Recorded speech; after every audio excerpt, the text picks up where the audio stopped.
हमारे पृथ्वी पर कितने परसेंट जल की मात्रा है? हाँ 71%, ठीक है, अप्रॉक्स कितना है? 71%। और बाकी क्या है? स्थल है, हाँ ठीक है, 71% क्या है? जलीय क्षेत्र है। और बाकी 90 कितना हुआ? 29% क्या होगा आपका? स्थल क्षेत्र हुआ, ठीक है। महासागरीय क्षेत्र को हम, जैसे हमारे धरातल पर क्या होता है, धरातल पर चावच मिलते हैं आपको, जैसे पर्वत हो गए, पठार हो गए, और आपके गर्त हो गया, ठीक है, मैदान हो गए। तो ऐसे ही आपको क्या मिलते हैं वहाँ पर? सागर के अंदर भी ऐसी चीज़ें मिलती हैं, जैसे पर्वत हो गए, पठार हो गए, गर्त हो गए, कटक हो गए। ये सागर के तटीय क्षेत्रों में भी आपको ऐसी एक चीज़ मिलता है, उसमें ज़्यादा कोई ऐसा है नहीं डिफरेंस। जैसा उत्तरी क्षेत्र में मिलता है धरातल क्षेत्र पर, वैसे ही आपके सागर क्षेत्र में मिलता है। तो हम महासागर के चावच को मोटे तौर पर कितने भागों में? 4 भागों में डिवाइड कर सकते हैं। कितने भागों में? 4। एक महाद्वीपीय मंगल तट, दूसरा महाद्वीपीय मंगल ढाल, तीसरा गंभीर सागरी मैदान, और चौथा आपका गर्त, ठीक है। ये 4 भागों में डिवाइड करते हैं हम लोग। और इनका भी क्या एरिया जो होता है वो अलग अलग क्षेत्रों में क्या होता है, इनकी चौड़ाई अलग अलग क्षेत्रों में अलग अलग डिफरेंट होती है, भिन्न भिन्न होती है। जैसे आपका जैसे महाद्वीपीय मंगल तट हो गया, तो जहाँ पर पर्वतीय क्षेत्र हैं, जिस तट के सहारे पर्वतीय क्षेत्र हैं, जिस तट के सहारे पर्वतीय क्षेत्र हैं, वहाँ पर क्या होगा? आपका मंगल तट कम होता है। क्या होता है वहाँ पर? उसका एरिया कम होता है। लेकिन जहाँ पर पहाड़ी क्षेत्र नहीं है या पर्वतीय क्षेत्र नहीं है, वहाँ पर क्या होगा? इनका एरिया क्या होगा? ज़्यादा होता है। जैसे हम कहते हैं महाद्वीपीय मंगल तट, मान लीजिए क्या है, ये कोई स्थलखंड है,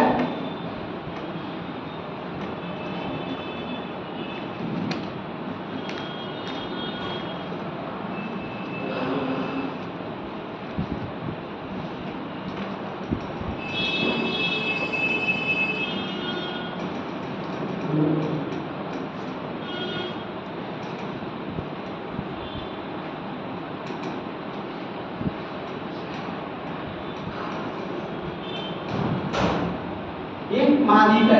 तो महाद्वीपीय मंगल तट ऐसा क्षेत्र होता है जहां पर क्या होता है? आपका महाद्वीप का जो थोड़ा सा होता है, उसके बाद उसका थोड़ा सा एरिया जो होता है वो जलीय क्षेत्र में होता है। जैसे हम क्या कहेंगे, इस एरिया को क्या कहेंगे? ये महाद्वीपीय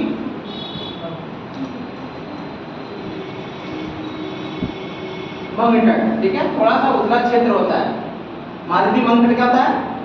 थोड़ा सा ये उथला क्षेत्र होता है, जिस पर थोड़ा जल की मात्रा भी होती है, उसको महाद्वीपीय मंगल तट कहते हैं। इस एरिया में क्या होता है? आपके ज़्यादातर जो भी चीज़ें होती हैं, जैसे मत्स्यायन मतलब मछली उत्पादन, जो चीज़ें होती हैं यहाँ पर इसी क्षेत्र में पाया जाता है, क्योंकि यहाँ पर क्या होता है? प्रकाश की मात्रा ज़्यादा होती है।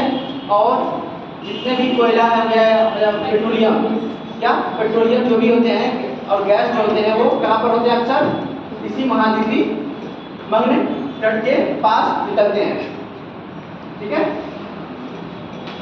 जैसे गैस हो गया, पेट्रोल हो गया, ठीक है, और कौन सा हो गया?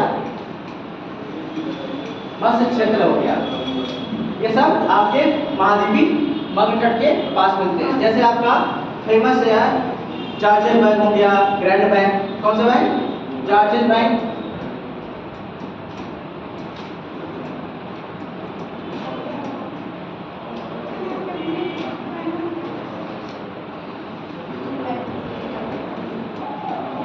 ग्रैंड बैंक और क्या? टागर बैंक। ये सब क्या है? ये सारे जो बैंक हैं क्या है? ये मछली के क्या है, सघनता वाले क्षेत्र होते हैं। यहाँ पर मछली का ज़्यादा प्रोडक्शन होता है। जितने भी ये बैंक हैं, डॉगर बैंक हो गया, जॉर्जियन बैंक हो गया और ग्राउंड बैंक हो गया। ये जैसे डॉगर बैंक कहाँ पर पाया जाता है, आप देखेंगे उत्तरी सागर। कहाँ पर है ये उत्तरी सागर, कहाँ है ये, जो आपका ब्रिटेन है। ब्रिटेन वाले मैप में, मैप भी खोल लीजिए थोड़ा सा। ब्रिटेन वाले एरिया देखिए, ये उत्तरी सागर है आपका। ब्रिटेन और फ्रांस के बीच में देखिए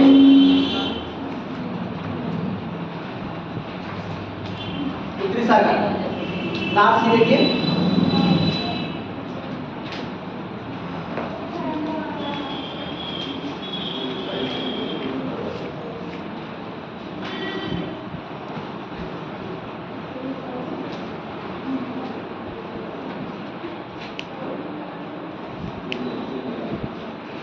मिला आप लोगों को, वहां पर आपका डॉगर बैंक रहेगा, ठीक है। इसके बाद आपके जो जॉर्जियन और ग्रांड बैंक है, ये अमेरिका के इस वाले पोर्शन रहेंगे, जो फिलाडेल्फिया है, न्यू साउथ वेल्स है, इधर में आपके न्यूफाउंडलैंड द्वीप के इस साइड में मिलेंगे, जहां पर गर्म जलधाराएं और ठंडी जलधाराएं मिलती हैं, ठीक है। वहां पर एक ग्रांड बैंक और जॉर्जियन बैंक का होता है, जो मछली की ज़्यादा प्रोडक्शन के लिए होता है। तो जो महाद्वीपीय मगरमच्छ तट है, इन सब चीज़ों के लिए ये फेमस है, ठीक है। महाद्वीप का थोड़ा सा एरिया और जो उसका थोड़ा सा जलीय क्षेत्र का एरिया, दोनों मिला दिया जाए तो महाद्वीपीय मगरमच्छ तट में आता है। इसके बाद आता है महाद्वीपीय मगरमच्छ ढाल। क्या होता है,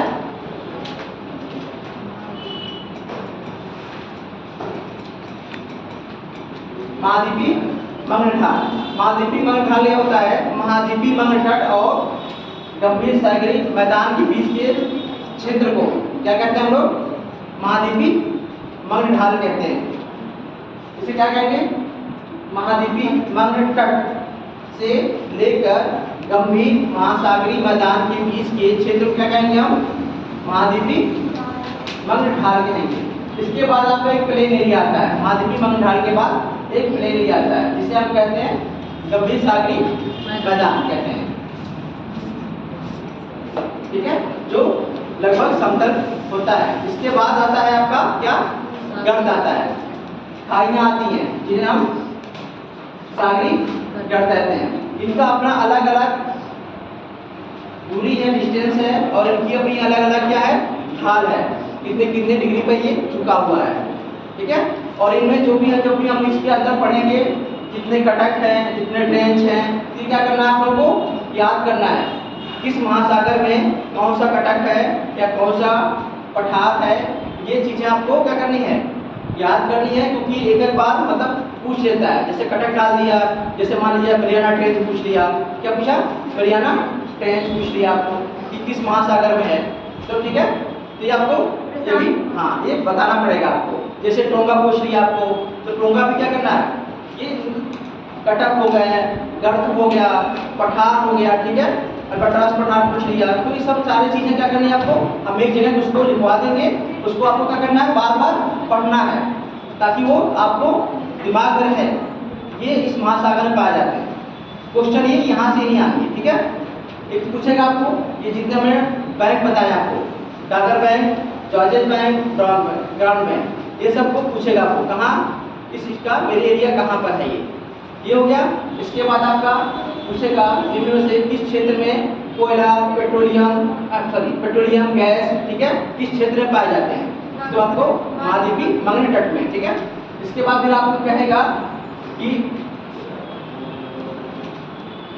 जो भी है ये मतलब गर्द हो गया, कटक हो गया, और उसका पठार हो गया, और ये चीज़ हो गई। और उसको ढाल पूछेगा, महाद्वीपीय मगरमच्छ तट का ढाल क्या है, 1 डिग्री से 2 डिग्री तट का ढाल का कितना होगा, उसका 2 से 5 डिग्री होगा, ठीक है।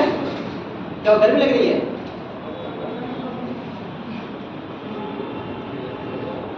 लाइट आ गई है, ठीक है। तो ये चीजें ध्यान रखनी इस चीज को। तो मैंने बोला आपको कि पूरे सरफेस पर 71% जल है और 29% क्या है, स्थल की मात्रा है, और इसमें उत्तरी गोलार्ध में क्या है, स्थल की मात्रा ज़्यादा है, दक्षिणी गोलार्ध में जल की मात्रा ज़्यादा है, ठीक है। लगभग देखा जाए तो स्थल की मात्रा कितना 60% है उत्तरी गोलार्ध में और दक्षिणी गोलार्ध में 40%। और ऐसे ठीक है, इस तरह आपको एक एक करके हम लोग महाद्वीपीय मंगलतट, महाद्वीपीय मंगल ढाल और गंभीर सागरीय मैदान को लिखेंगे। और मैंने इसके पहले जो भी बताया है आप लोगों को उसको भी करके लाना है मंडे को, ध्यान रखना है।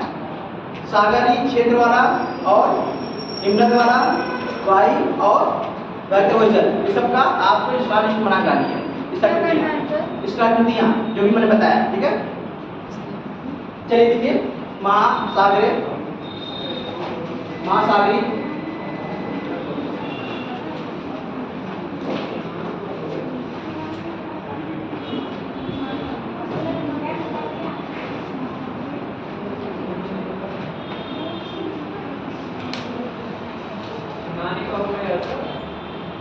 हिमानी रहेगा जितनी भी हैं, जैसे सागर वाला हो गया, सागर हिमानी, ठीक है।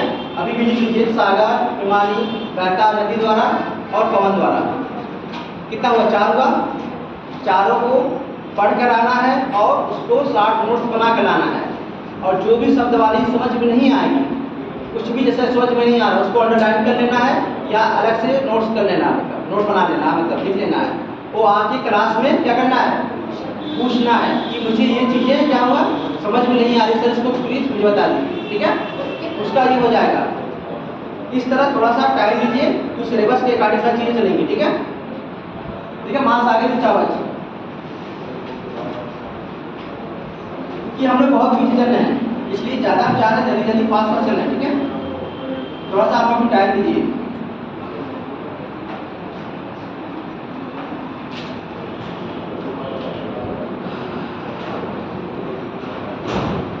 पृथ्वी के कुल क्षेत्रफल पर, पृथ्वी के कुल क्षेत्रफल पर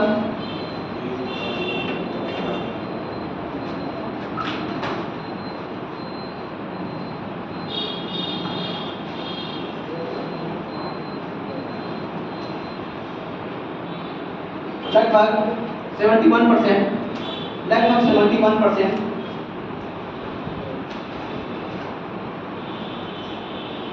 जल की उपस्थिति है।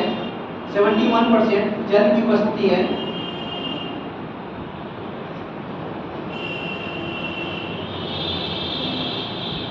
और शेष भाग पर स्थल की उपस्थिति है।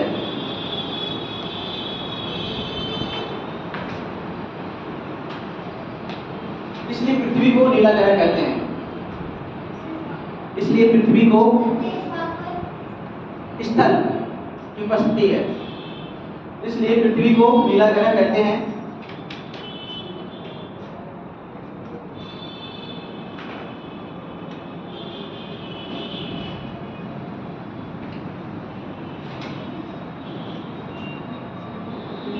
महासागरों में जल की मात्रा लगभग 97%। महासागरों में जल की मात्रा लगभग 97%।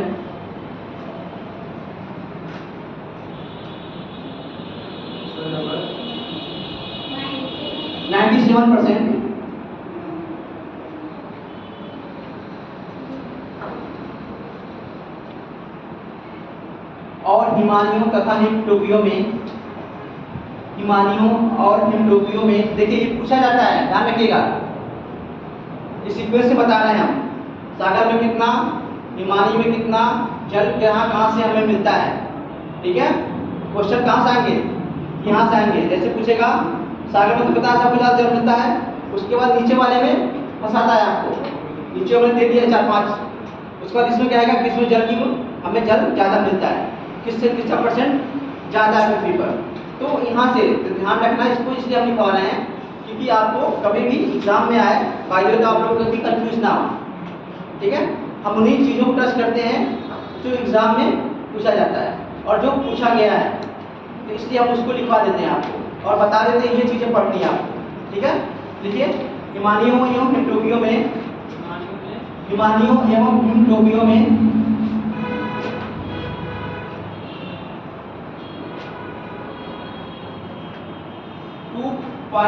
2.05%, 2.05% जल की मात्रा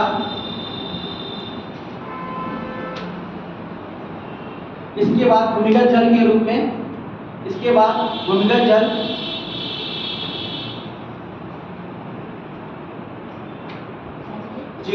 भूमिगत जल, 0. भूमिगत जल अंडरग्राउंड वाटर,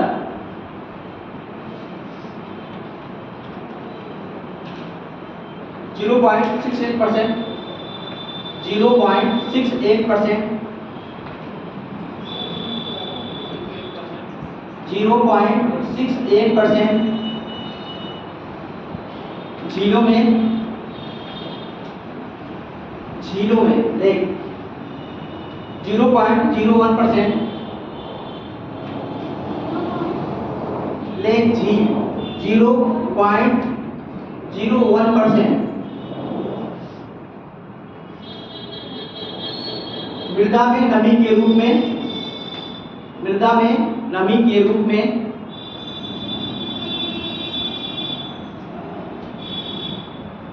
मृदा में नमी के रूप में 0.005%, 0.005%,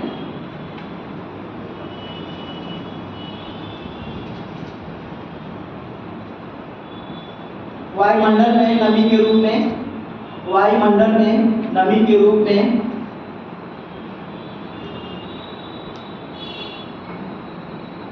वायुमंडल में नमी के रूप में 0.001%,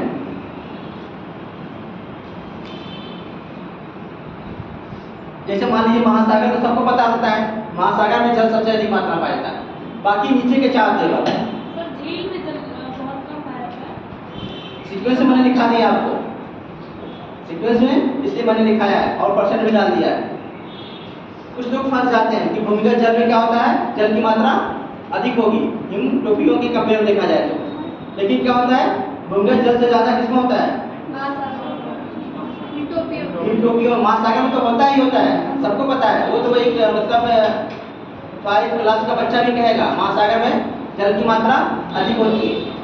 उसके बाद जो होगा सीक्वेंस लगाने के वाले इसमें आपको दिक्कत आएगी, इसी में वो एग्जाम में यही चीज आती है, ठीक है। तो इसको एक बार आप लोग क्या करेंगे, इसको अच्छे से करेंगे, जितने भी सीक्वेंस मैंने लिखाया, सागर, टोपी, उसके बाद क्या था अंडरग्राउंड वाटर, अजी कौन सी भूमिगत जल सीक्वेंस बताइए पूरा। सर पहले महासागर है, हाँ, उसके बाद हिम टोपी, उसके बाद भूमिगत जल है, हाँ ठीक है, फिर झील है, हाँ और उसके बाद नमी है, ठीक है। वायु में नमी। तो ये चीजें आपको क्या करना है, अभी क्लास में ही याद जाना चाहिए, इसके लिए अलग से कोई स्पेशल टाइम डिसाइड नहीं करना कि हम बैठ के याद करेंगे। चलिए आगे नेक्स्ट टाइम।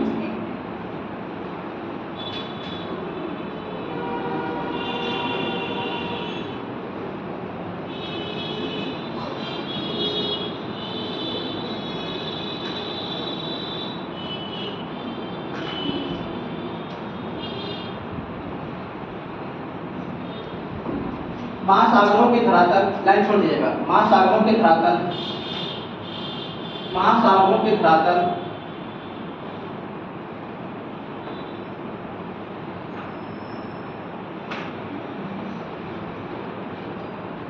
समतल नहीं है, महासागरों के धरातल समतल नहीं है,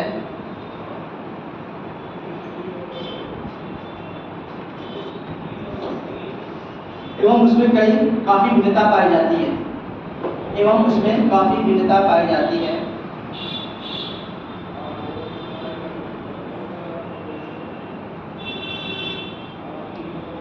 यहाँ पर संसार के अधिकतम, यहाँ पर संसार के अधिकतम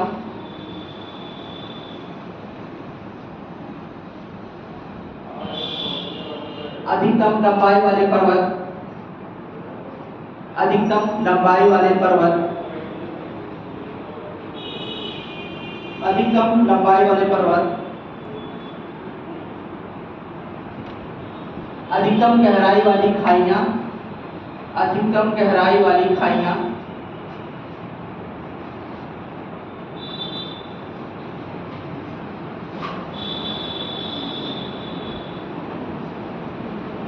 और विशाल मैदान पाए जाते हैं, और विशाल मैदान पाए जाते हैं।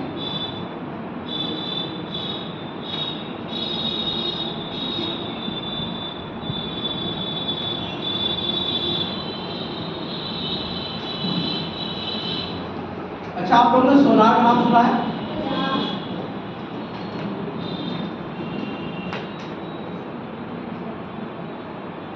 हाँ जी, सोनार का नाम सुना है? क्या होता है? समुद्री गहराई नापने, समुद्री गहराई नापने के लिए होता है, और साथ में समुद्री के तल की जानकारी भी, कहाँ गहराई ज़्यादा है, कहाँ गहराई कम है, कहाँ उसकी मतलब पहाड़ है, कहाँ पठार है, कहाँ पर गर्त है। ये सोनार के, जब से सोनार का विकास हुआ है उसके माध्यम से हमें समुद्र के तल के बारे में पूरी जानकारी मिली। ठीक है, तो सोनार ये आपका ध्यान रखिएगा, ये आपका नेविगेशन सिस्टम में यूज किया जाता है सर। ठीक है,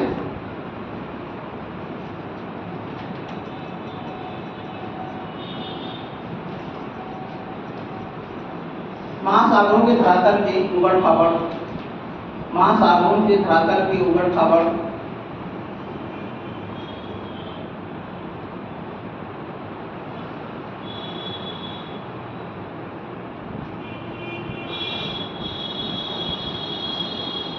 उबड़ खाबड़ बनावट का अध्ययन करने के लिए, उबड़ खाबड़ बनावट का अध्ययन करने के लिए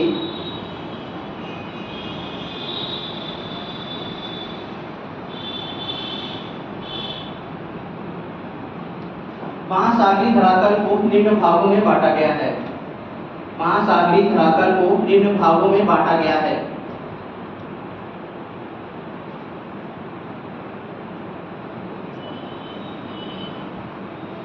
पहला महाद्वीपीय मैग्नेट तट, महाद्वीपीय मैग्नेट तट।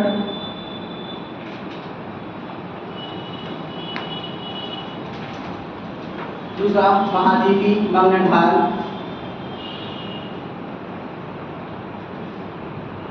पहला महाद्वीपीय मैग्नेट तट, दूसरा महाद्वीपीय मैग्नेट ढाल, तीसरा गहरे सागरीय मैदान, गहरे सागरीय मैदान,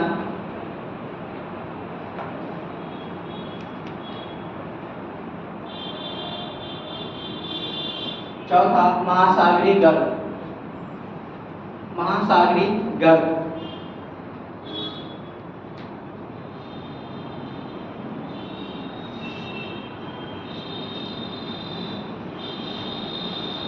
ठीक है, पहले देखिए महाद्वीपीय मैग्नेट तट। पहले नंबर महाद्वीपीय मैग्नेट तट।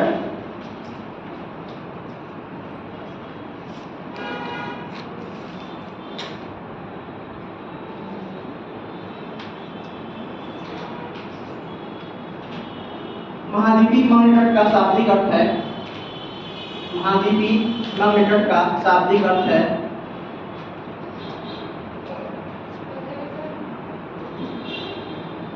बहुत ही काफी ज्यादा रॉन्ग कर जाता है ना, और भी बहुत ज्यादा टाइम से पहले करना चाहिए। नहीं करना चाहिए, कोशिश करते हैं पर निकलने की कोशिश करनी नहीं जाता है। महाद्वीपीय मैग्नेट तट का शाब्दिक अर्थ, शाब्दिक अर्थ महाद्वीपीय भूभाग का वो हिस्सा, महाद्वीपीय भूभाग का वह हिस्सा, महाद्वीपीय भूभाग का वह हिस्सा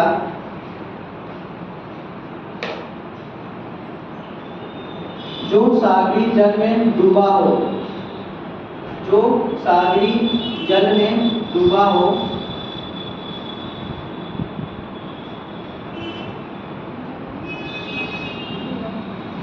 अर्थात महाद्वीप, अर्थात महाद्वीप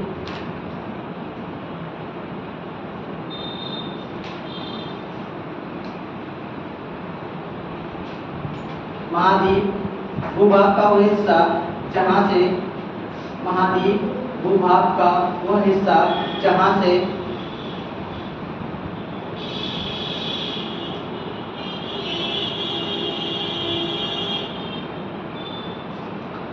जहाँ से सागर का प्रारंभ होता है, जहाँ से सागर का प्रारंभ होता है।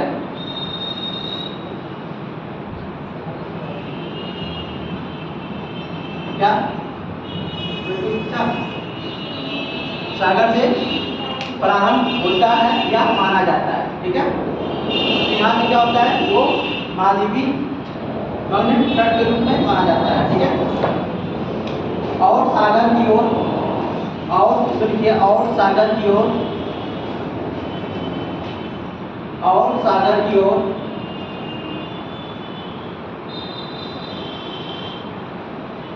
बढ़ने पर, और सागर की ओर बढ़ने पर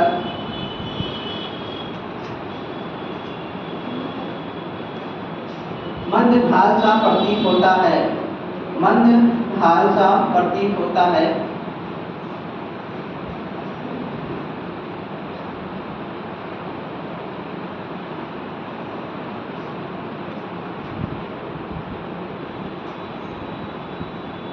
ठीक है।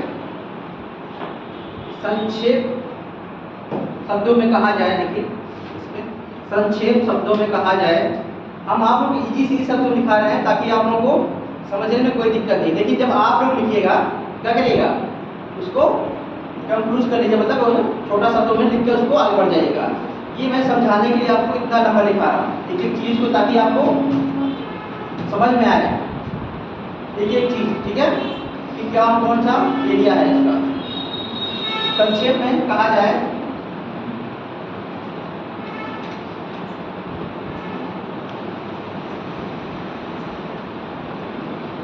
स्थल एवं स्थल एवं स्थल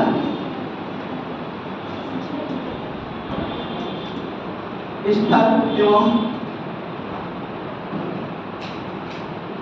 वास्तविक सागर, स्थल एवं वास्तविक सागर, हाँ वास्तविक सागर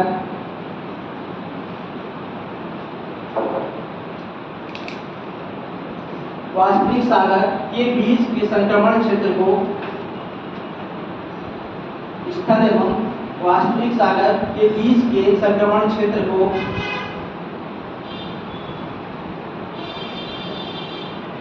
महाद्वीपीय मैग्नेट कहा जाता है, महाद्वीपीय मैग्नेट कहा जाता है।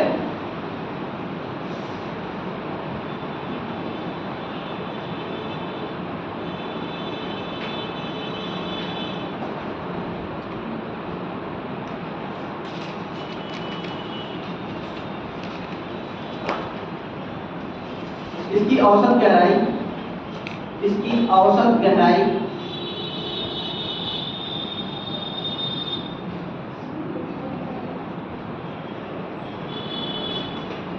100 फैथम, फैथम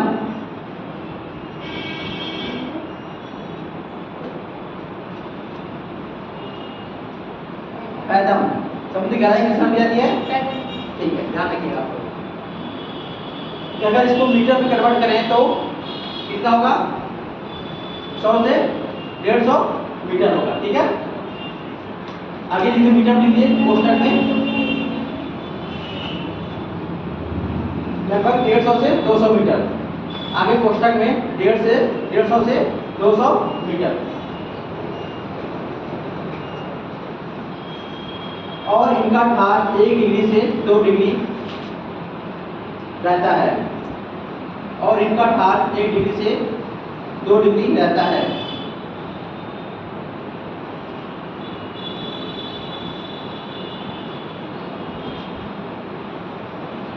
महाद्वीपीय मैग्नेट की चौड़ाई में भिन्नता पाई जाती है, महाद्वीपीय मैग्नेट की चौड़ाई में भिन्नता पाई जाती है।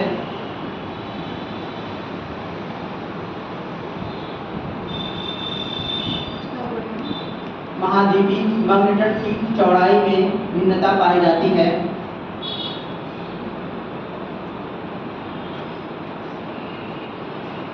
ऐसे मैग्नेट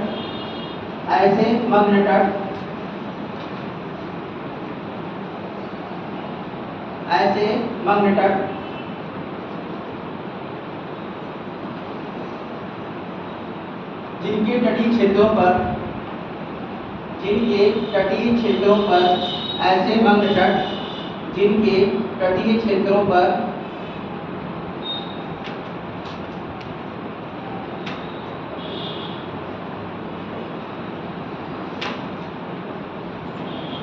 पर्वतीय श्रृंखला का विस्तार है, पर्वतीय श्रृंखला का विस्तार है,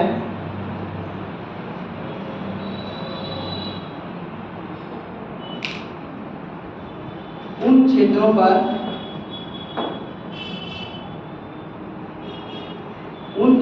पर मंग तट सक्रिय या अनुपस्थित होते हैं।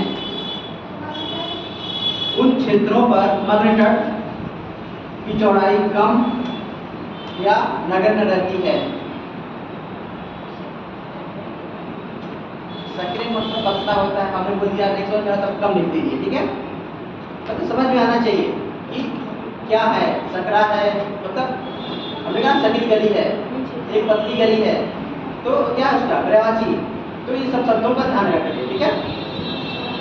जैसे आप लोग देखिए, जब इंडी पर्वत है ये है, बाकी पर्वत है ये ऊपर, ये इंडी पर्वत है, तो यहाँ का जो होगा ये मंग तट क्या होगा, इसकी विस्तार ज़्यादा नहीं होगा, इसका क्या है कम है।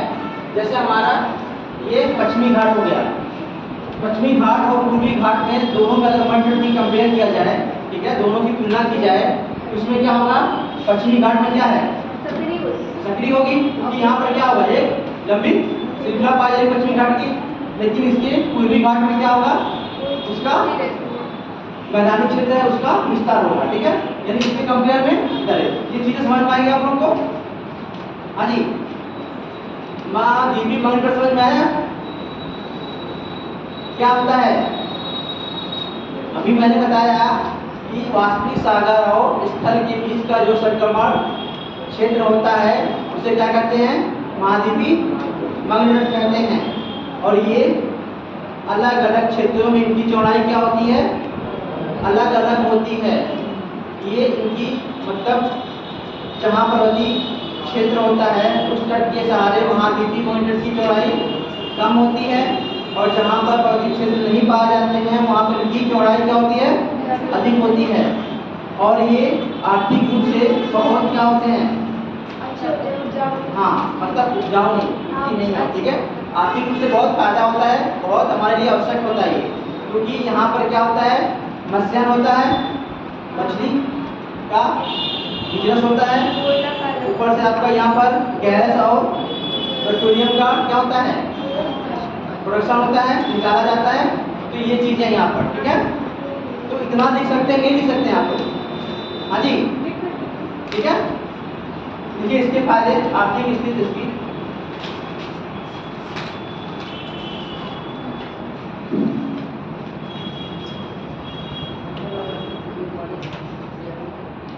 ये महाद्वीपीय मंग तट मानव जीवन के लिए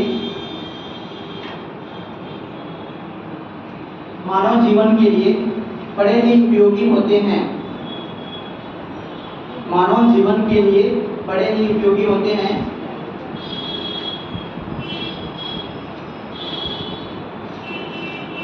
इन क्षेत्रों में समुद्री खाद की उपलब्धता ज़्यादा होती है,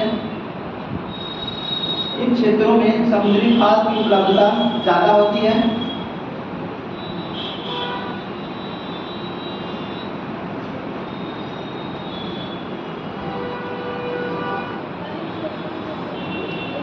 हाँ जी, समुद्री खाद की उपलब्धता ज़्यादा होती है।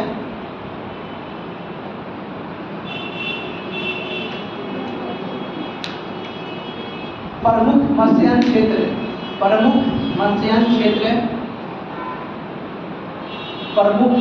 क्षेत्र,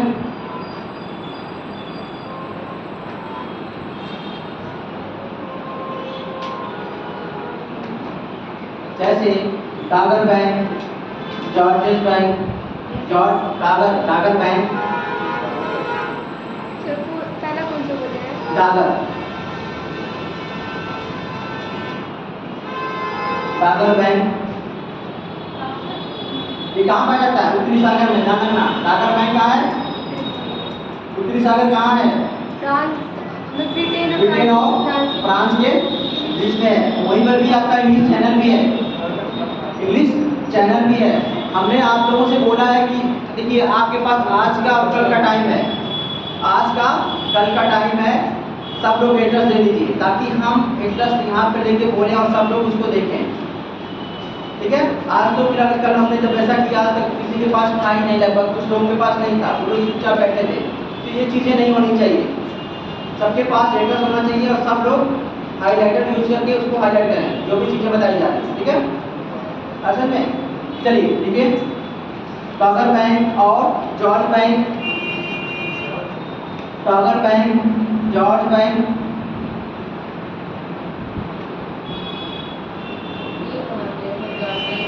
जॉर्ज बैंक आपके यहाँ अमेरिका में आएगा, यहीं पे जॉर्ज बैंक मिलेगा। ये जो एरिया है जहाँ पर आपकी गल्फ स्ट्रीम चलती है, काम चलती है गल्फ स्ट्रीम आपकी, जब धाराएं बढ़ाएंगे तो यहाँ चलती है पूर्वी क्षेत्र में, यूएसए के पूर्वी क्षेत्रों से होकर प्रभावित होती है। ठीक है, तो यहीं पर दोनों बैंक मिलते हैं। कौन कौन? ग्रांड बैंक और जॉर्जियन बैंक। सागर बैंक आपको वहाँ मिलेगा, उत्तरी सागर ब्रिटेन के पास। ये दोनों क्या हैं? एक बार क्वेश्चन आया था कि निम्नलिखित में से कौन सा बैंक समुद्री क्षेत्र में नहीं पाया जाता है? ठीक है, क्या था? कौन सा बैंक समुद्री क्षेत्र में जो मत्स्य क्षेत्र के लिए सबसे मतलब रिच है, तो कौन से क्षेत्र नहीं पाया जाता? पहला ऑप्शन था सागर, दूसरा जॉर्ज, तीसरा ग्रांड और चौथा आपका दिया था वेस्ट बैंक। क्या था? West Bank. वेस्ट बैंक कहाँ पर है? अभी बहुत चर्चा में, लगा न्यूज़पेपर नहीं पढ़ रहे हैं आप लोग? हाँ, वेस्ट बैंक। अरे फिलिस्तीन का वो हिस्सा जो अभी इजराइल और फिलिस्तीन के बीच क्या कंट्रोवर्सी चल रही है, तो वहाँ पर वेस्ट बैंक है। मैंने कहा इस एरिया का बहुत ज़्यादा डीपली क्या करना, स्टडी करना आपको। कौन सा? लेबनान, सीरिया, उसके बाद आपका जॉर्डन, मिस्र, ठीक है, फिलिस्तीन, और ये इराक और कुवैत, इसके बाद आपका आता है बहरीन, इसके बाद आता है इथियोपिया। ठीक है, ये चार चीज़ों को ध्यान रखना वहाँ पर। तो इसमें क्या हो सकता है? ये वेस्ट बैंक नहीं है, बाकी तीनों पर क्या था? मत्स्य क्षेत्र के लिए क्या था? बहुत वो रिच है, धनी है।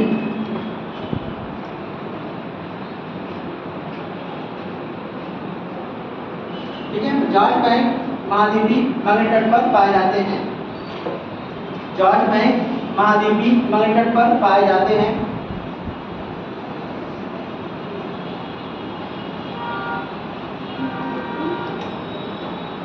संसार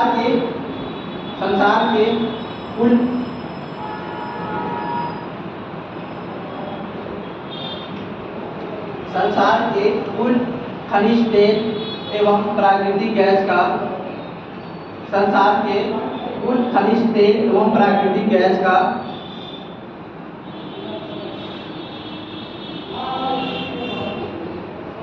लगभग 20% महाद्वीपीय मगरी तट पर पाए जाते हैं।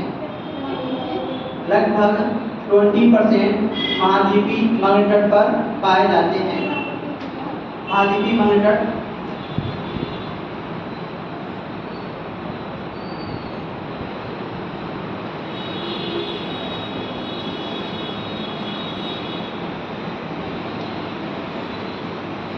निर्माण क्षेत्र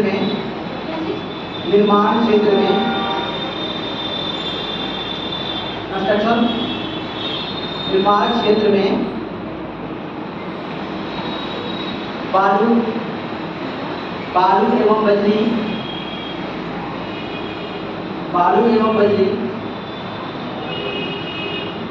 के विशाल भंडार, बालू एवं बजरी के विशाल भंडार महाद्वीपीय मगरी तट पर पाए जाते हैं।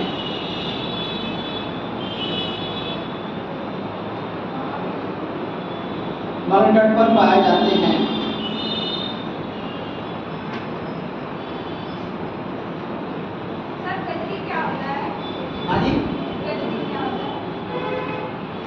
बोरवेल्स क्या कहते हैं उसको, बोरवेल्स बोलते हैं इंग्लिश में। बजरा बाजरे क्या होता है, बोरवेल्स। सैंड हो गया, जो बालू से बड़े कण होते हैं। हाँ, बोरवेल्स होते हैं। हाँ, तो बालू से क्या होते हैं, वो बड़े होते हैं। देखिए बजरी, बालू, देखिए बजरी, रेत, कले, पंख, ये क्या होते हैं, ये 4 चीजें हैं जो उनके क्या मोटाई के हिसाब से उनको बांटा गया है। सबसे ज्यादा बजरी मोटी होती है, फिर बालू, फिर कले, फिर पंख, सबसे क्या होता है लास्ट में पंख। इसकी क्या होती है, वो कीचड़नुमा होता है। पंख देखा होगा आप लोगों ने, तो ऐसा होता है। तो ये उसकी मोटाई के हिसाब से उनको 4 भागों में डिवाइड किया गया है। अगला महाद्वीपीय मंगलढाल। महाद्वीपीय मंगलढाल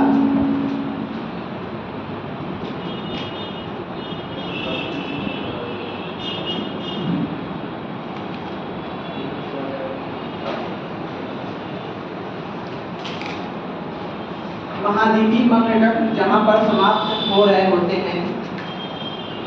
महाद्वीपीय मंगलतट जहाँ पर समाप्त हो रहे होते हैं। महाद्वीपीय मंगलतट जहाँ पर समाप्त हो रहे होते हैं।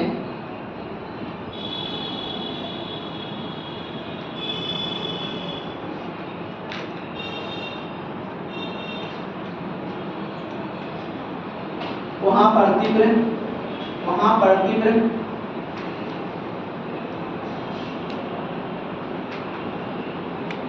ढाल होता है, तीव्र ढाल होता है, स्लोप।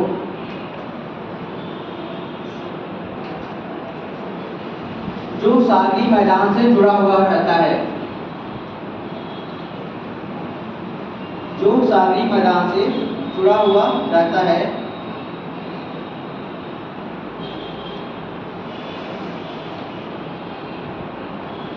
अर्थात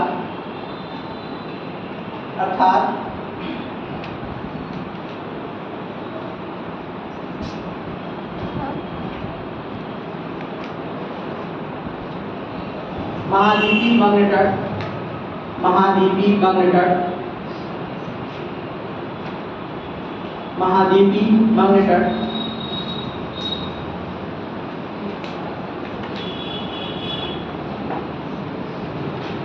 वो सागरी मैदान को, महाद्वीपीय मंगलतट वो सागरी मैदान को आपस में जोड़ने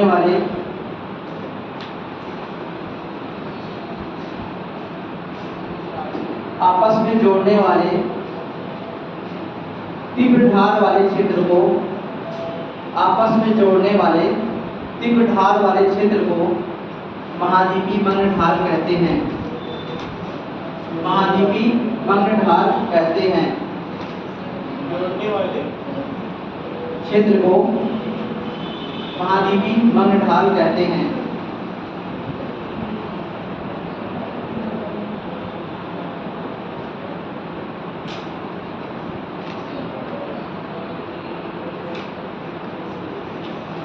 महाद्वीपीय मंगलढाल में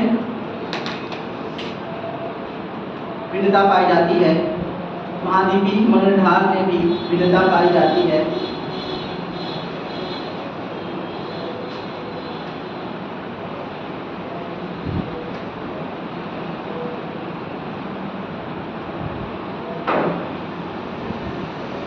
पर्वतीय क्षेत्रों के समीप विविधता पाई जाती है। पर्वतीय क्षेत्रों के पास इनका ढाल तीव्र होता है। पर्वतीय क्षेत्रों के पास इनका ढाल तीव्र होता है।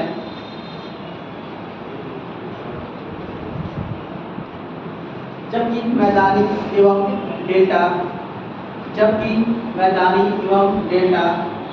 या डेल्टाई क्षेत्रों में, इनका ढाल मंद होता है।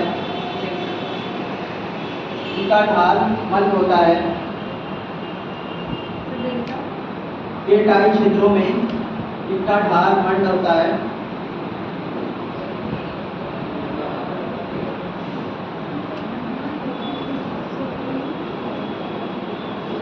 महाद्वीपीय मंगलढाल की औसत गहराई महाद्वीपीय मग्न ढाल की औसत गहराई लगभग 200 मीटर से 2000 मीटर तक होती है। लगभग 200 मीटर से 2000 मीटर तक होती है। 200 से 2000 मीटर तक होती है।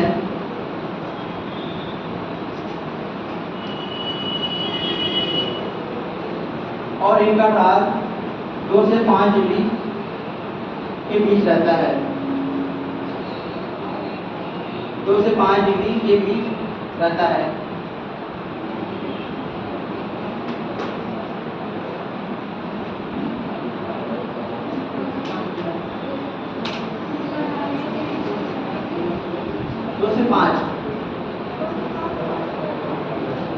डिग्री रहता है, डिग्री।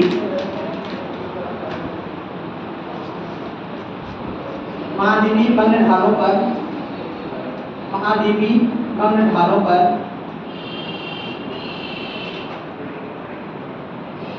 महाद्वीपीय मग्न ढालों पर अंतःसागरीय कैनियन की उपस्थिति पाई जाती है। अंतःसागरीय कैनियन की उपस्थिति पाई जाती है। जैसे ढाल हो गया तो क्या हुआ, कैनियन यहाँ पर एक खाई बनती है, कैनियन बनता है। कैनियन कैसे होता है? हाँ जी, कैनियन क्या होती है? नहीं मालूम सर? अभी मैंने बताया, आप बताइए कैनियन क्या होती है? आपको पढ़ के बताने की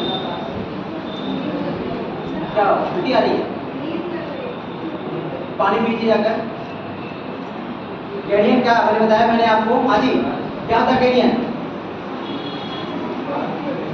पीछे बैठने से ही हमारी निगाह है जहाँ तक है कि हम किसी को खड़ा करेंगे। आप आगे बैठिए, पीछे बैठिए। कैनियन क्या होता है? किसके द्वारा बनता है कैनियन? नदी द्वारा। गाज और कैनियन, बी आकार की घाटी, गाज और कैनियन, ये पढ़ा था, दिखाया था मैंने भी, तो फिर कैसे कि नहीं पता।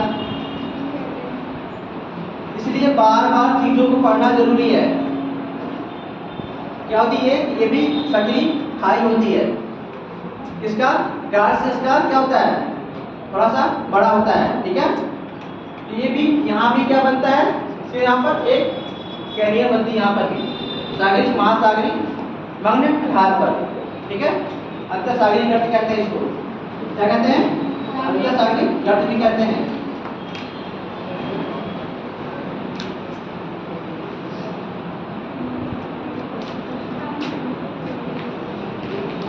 अच्छा लिखिए जिसमें महाद्वीपीय, महाद्वीपीय इसी लिखिए, महाद्वीपीय बातें नहीं, महाद्वीपीय मग्न तट और महाद्वीपीय ढाल पर, महाद्वीपीय मग्न तट एवं महाद्वीपीय ढाल पर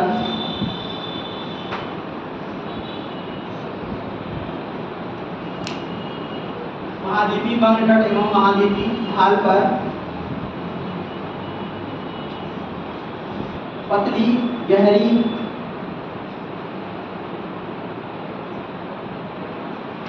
तथा खड़ी दीवार से युक्त, खड़ी दीवार से युक्त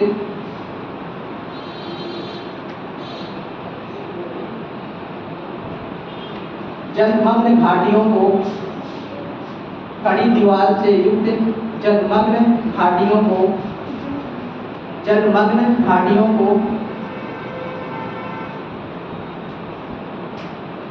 अंतःसागरीय कैनियन कहते हैं। अंतःसागरीय कैनियन कहते हैं।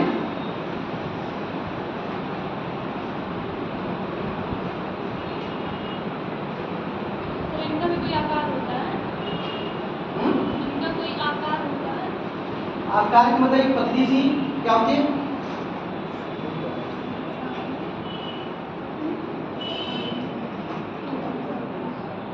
ठीक है, ऐसी होता है। एक खाई की रुमा होती है, पतली सी होती है, अंदर तक जाती है, गहराई उसकी ज़्यादा रहती है, ठीक है। और उसका चौड़ाई क्या होती है? इसकी कम होती है। बस ये इसकी पहचान है।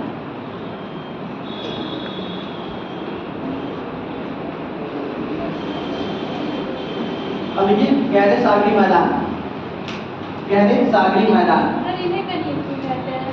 क्या कहें? अंतर्सागरीय कनीर इन्हें क्यों कहते हैं? सर खड़े हो बोलिए थोड़ा सा। तो ये जो घाटी होते हैं हाँ इन्हें अंतर्सागरीय कनीर कहते हैं। हाँ हाँ, इन्हें ही अंतरसागरीय कैनियन कहा जाता है। कैनिर जो गर्त होते हैं इन्हें कैनियन कहा जाता है। इसलिए अंतरसागरीय कैनियन, कैनियन शब्द जोड़ा गया है अंतरसागरीय। वैसे कैनियन कहाँ? नदियों द्वारा, ठीक है, ध्यान रखना। यहाँ पर उसकी जैसे ही यहाँ पर सेम आंसर, जैसे आपने कहा था, जैसे एग्जाम्पल कहते हैं कि पीपर पात सरस मंडोला। पीपर के पत्ता जैसे थोड़ी सी हवा चलती है तो क्या करता है? हिलने लगता है। तो हमारा मन भी उसके समान ही है, जरा से भी मूवमेंट की वजह से थोड़ा भी घटना घटती है तो क्या होता है? हिलने लगती है। तो एक एग्जाम्पल दिया जाता है, ठीक है। गहरे सागरी मैदान,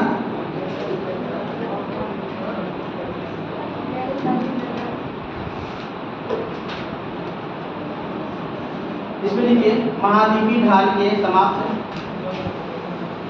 महाद्वीपीय ढाल के समाप्त,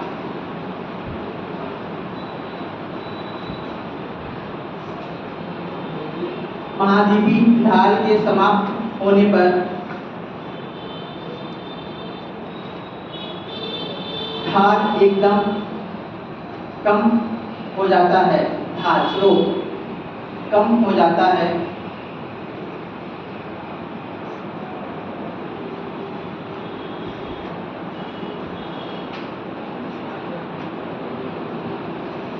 और मैदान जैसा दिखने वाला क्षेत्र प्रारंभ हो जाता है, और मैदान जैसा दिखने वाला क्षेत्र प्रारंभ हो जाता है।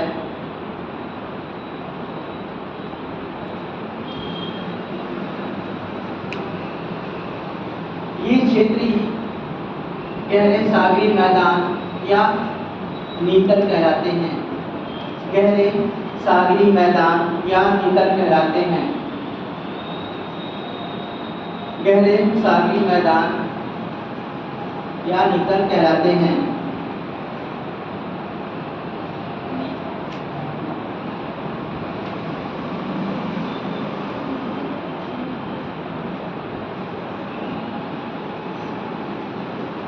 गहरे सागरी मैदान सागर के, गहरे सागरी मैदान सागर के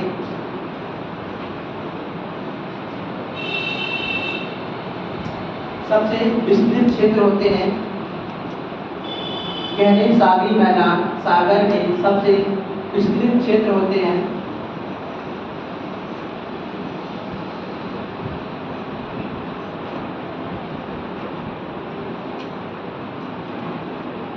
ये सागर के लगभग 75%, ये सागर के लगभग 75%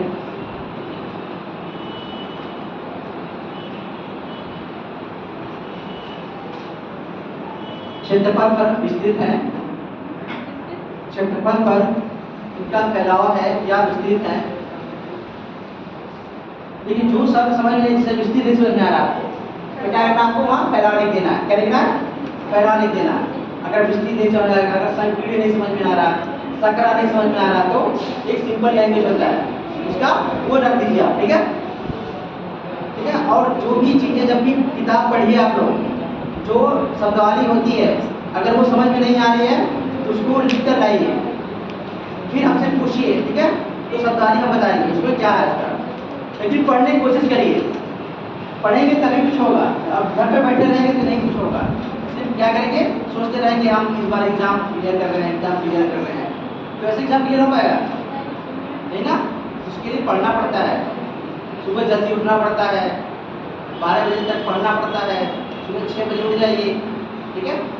और थोड़ा सा फेसबुक वगैरह सोशल मीडिया से दूरी बना कर रखिए, तो क्या हम वो डिस्टर्ब करते हैं। चलिए देखिए आगे। गहरे सागरी मैदान का सर्वाधिक विस्तार, गहरे सागरी मैदान का सर्वाधिक विस्तार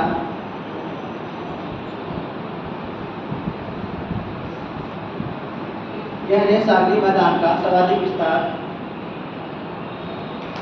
20 डिग्री उत्तरी अक्षांश से लेकर 20 डिग्री उत्तरी अक्षांश से लेकर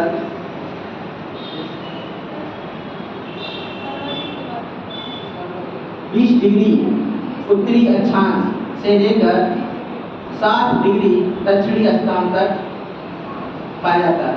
60 डिग्री दक्षिणी अक्षांश,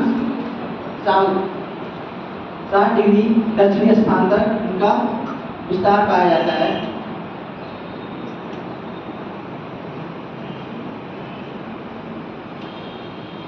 सागरी मैदान है सर? हाँ जी, इनकी गहराई 3000 से 6000, इनकी गहराई 3000 से 6000,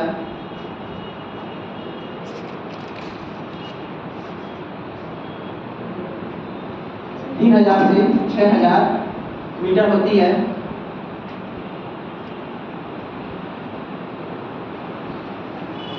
और इनका ढाल लगभग 1 डिग्री होता है। और इनका ढाल लगभग 1 डिग्री होता है।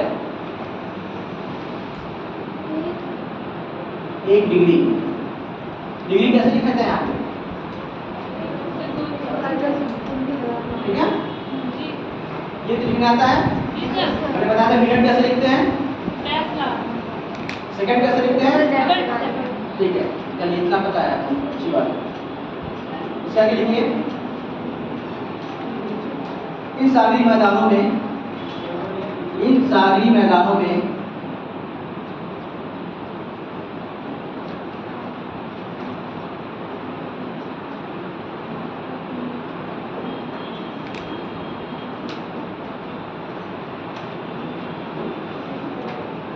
जीवों के सागरी मैदान जीवों के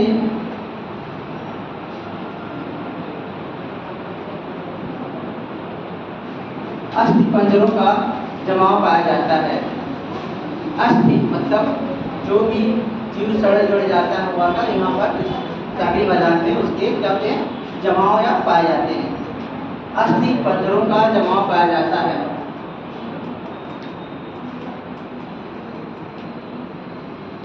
अस्थि पंजरों का जमाव पाया जाता है।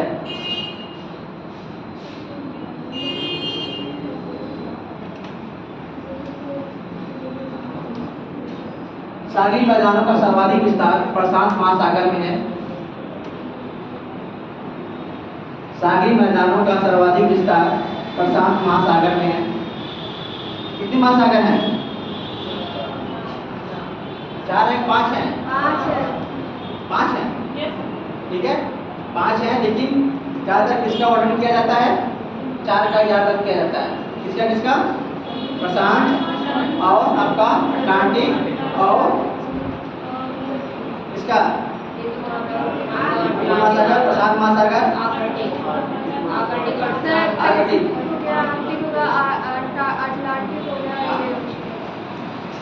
कितना हुआ?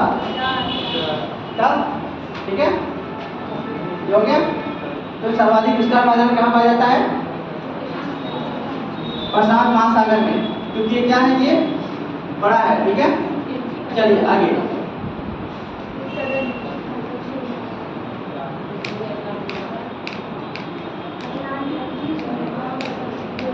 अगला अंतरसागरी गर्त, अंतरसागरी गर्त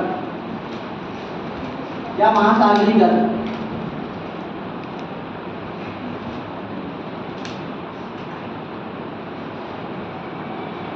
महासागरी गर्त महासागर के सबसे गहरे भाग होते हैं। महासागरी गर्त महासागर के सबसे गहरे भाग होते हैं।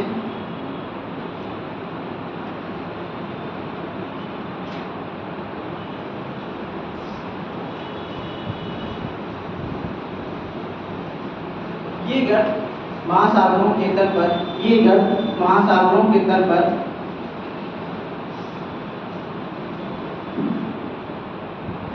ये गर्त महासागरों के तल पर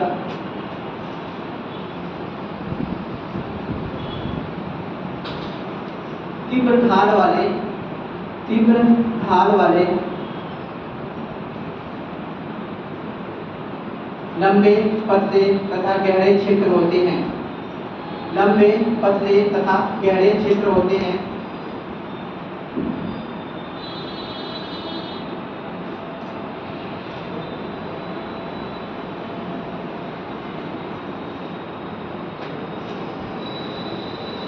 ठीक है, ये आपके चार क्या थी, चार भागों में डिवाइड किया गया था। महाद्वीपी, मगरतट, महाद्वीपी, मगरढार, महाद्वीपी मतलब महासागरी क्या है मैदान, और उसके बाद आपका गर्म। ज्वालामुखी भी तो कहा जाता है। अभी मैं उसमें आ रहा हूँ, ठीक है। ये क्या है, ये जिनको सागर के क्या हो उसको डिवाइड किया गया है। अब इसमें पाए जाने वाले जो चीजें हैं, जैसे कि आपका पर्वत हो गया, ठीक है, जैसे आपका गायोट हो गया। गायोट क्या होता है, ऐसे क्षेत्र होते हैं जो पर्वतीय क्षेत्र होते हैं जिनका जो शिखर होता है वो क्या होता है, नुकीला ना होता, वो समतल होता है, चट्टा होता है, उन्हें क्या कहते हैं हम गायोट कहते हैं। और ये क्या होते हैं, जलमग्न होते हैं, यानी ये ऊपर नहीं पा जाते हैं। कभी कभी होता है जो पर्वतीय क्षेत्र के जो होते हैं वो कभी कभी क्या होते हैं, जल से ऊपर दिखाई पड़ते हैं, जिन्हें हम क्या कहते हैं, समुद्री द्वीप कहते हैं। क्या कहते हैं उन्हें, समुद्री द्वीप। समुद्रों में कभी कभी वो पर्वतें क्या होती हैं, दिखाई देती हैं जल के ऊपर, तो उन्हें क्या कहते हैं, द्वीप कहते हैं। कटक हो गया, कटक कैसे होता है, हमने बोला था एक बहुत अटलांटिक महासागर में मध्य कटक देखा आप लोगों ने कभी मैप में, मैप खोलिए अटलांटिक महासागर का, देखिए वहाँ पर बहुत अच्छे से विस्तार से कटक के बारे में बताया है, किस तरह से दो चट्टानें, दो प्लेटें एक दूसरे से दूर जा रही हैं। मैप में देखिए अटलांटिक महासागर का, उसमें अच्छे से वो लाइन ड्रा करके बताया है, नहीं दिखा। तो जब दो प्लेटें एक दूसरे से दूर जाती हैं तो कटक का निर्माण होता है, और उससे क्या होता है, लावा निकलता रहता है और नई नई चट्टानें बनती रहती हैं। जो कटक के नजदीक होती है चट्टान वो कैसी होती है, वो नवीन होती है, और जो कटक से जैसे जैसे हम दूर जाएंगे वैसे से प्राचीन होती जाएगी, ठीक है। ये हो गया ज्वालामुखी का।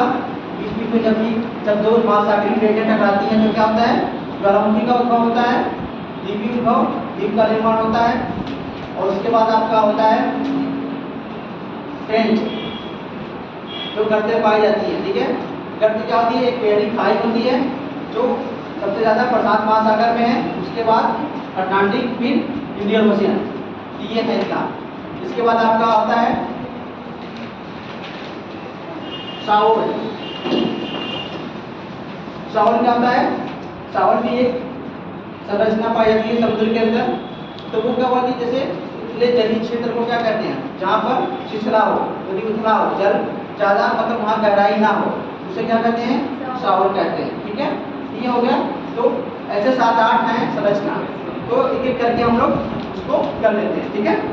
तो पहले लिख लेते हैं हम लोग, क्योंकि एग्जाम में पूछा जाता है कि कौन सा गर्त किस महासागर में पाया जाता है, उसको आप एक बॉक्स बनाकर उसको नोट कर लीजिए ताकि ये इसको याद हो जाए। जो मैं पूछा जाता है मैं आपको बता रहा हूँ, इसलिए उसको भी अंडरलाइन करते हुए जाइएगा कि पूछता है ये गर्त किस महासागर में है। यदि आप पूछ देगा 4 गर्त का नाम दे देगा, पूछ देगा इनमें से कौन प्रशांत महासागर में, कौन हिंद महासागर में, कौन अटलांटिक महासागर में, तो ये चीज़ें कर लीजिए, ठीक है। तो लीजिए एक बॉक्स बनाइए, प्रशांत महासागर के गर्तों के नाम लिखिए उसमें साइड में।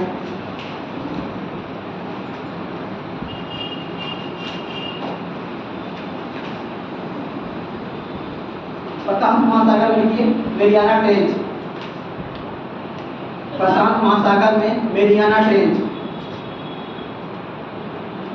देखिए पढ़ना आप ही लोगों को है, हम टीचर लोग क्या करते हैं, आपको बताते हैं, गाइड करते हैं कि ये चीज़ें करिए, लेकिन करना किसे पड़ेगा, आप ही लोग करना पड़ेगा, इसलिए आप लोग उसको करिए, ठीक है। ये चीज़ें आपको ये फील्ड बता दी, इस फील्ड में ये करना तो वो चीज़ें करते रहिए, उसे भूलिए नहीं। मेरियाना ट्रेंच जिसकी गहराई कितनी है,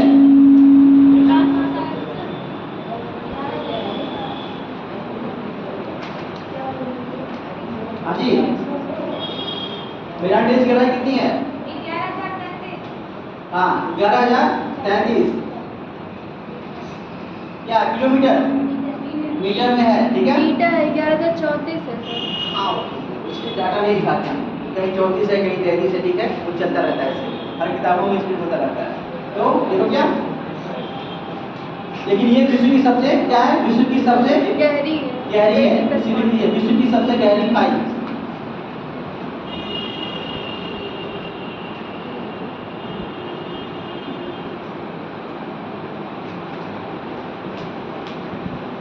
Philippines trench, Philippines trench.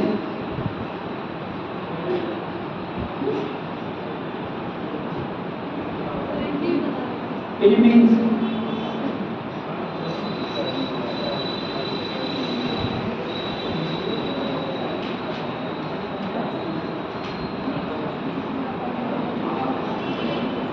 Challenger train, challenger ये सब है क्या? ट्रेन में, ठीक है, जो क्या पाई जाती है उसमें गाड़ियाँ पाई जाती हैं छोटी-छोटी। हाँ जी, हाँ वही से नाम डिफरेंस है, थोड़ा थोड़ा ध्यान रखिएगा दोनों का प्रिपरेशन है। चैलेंजर और मैरियाना, और उसके बाद आपका तो मैरियाना तो लिखवाया है। मैरियाना हो गया। इसके बाद जापान, हाँ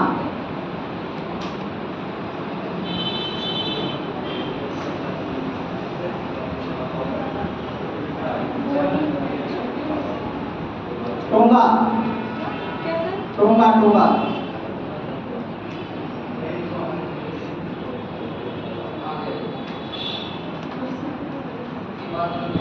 ठीक है।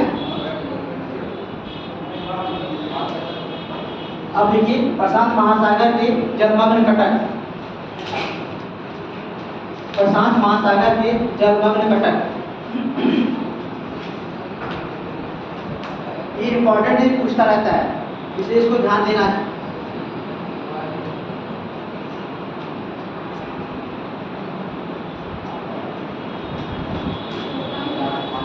जलमग्न कटक, इसमें लिखिए एल्बाट्रॉस पठार, एल्बाट्रॉस पठार, एल्बाट्रॉस पठार, एल्बाट्रॉस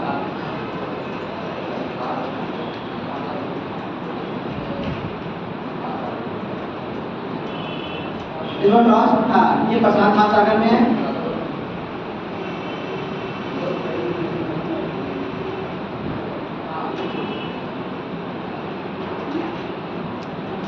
गैलापागोस पठार कहाँ पर है ये?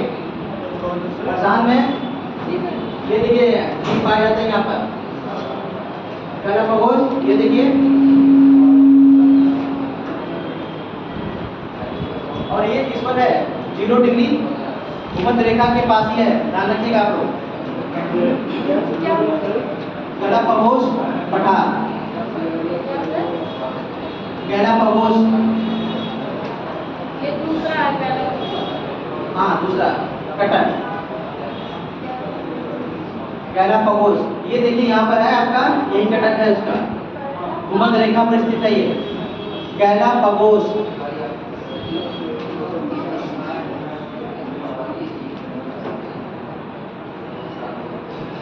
Caroline Solomon Cuttack, Caroline Solomon Cuttack, Caroline Solomon Cuttack, Solomon Cuttack.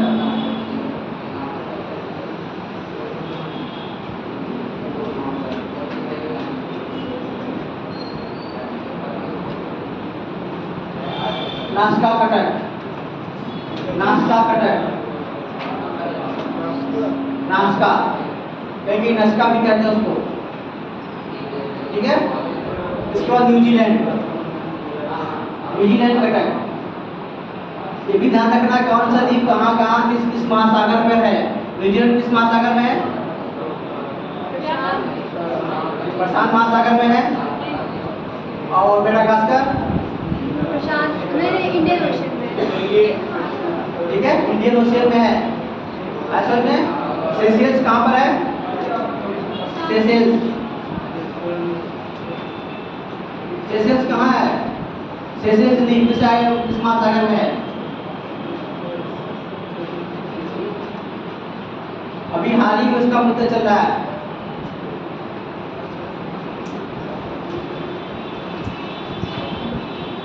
ये मैप में इसमें छोटा है। यहीं पर है, अरब सागर के पास ही। हाँ, और सरपोता भी वहीं पर है, ठीक है, तो ध्यान रखना आपको। ये हो गया। और प्रशांत महासागर का शेप कैसा है? ये से प्रशांत महासागर का शेप कैसा है उसका? वो डेल्टा के त्रिभुज के आकार का है, ठीक है, कैसा है वो? त्रिभुज के आकार का है। और आपका अटलांटिक महासागर का यस आकार का, और इंडियन ओशियन का एम आकार का है। कैसा है ये? ठीक है, ठीक है, चीजें हैं क्लियर? ये सब चीजें हैं। इसका चलिए आगे लिखिए। अटलांटिक महासागर का, अटलांटिक महासागर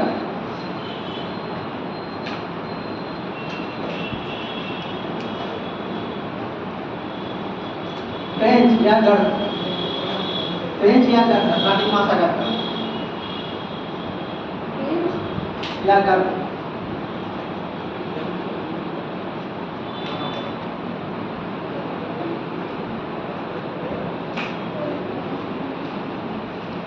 प्योर्टो रिको गढ़, प्योर्टो रिको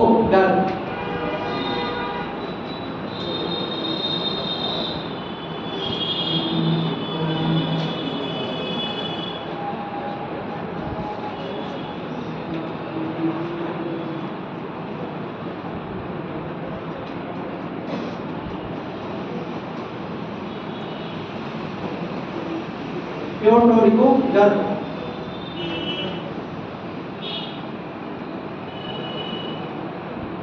रोमांचे ट्रेंच, रोमांचे ट्रेंच,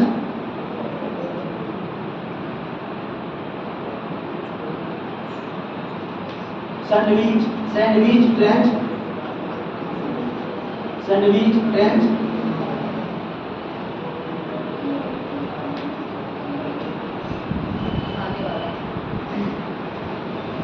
और केमन ट्रेंच, ये अटलांटिक महासागर में है।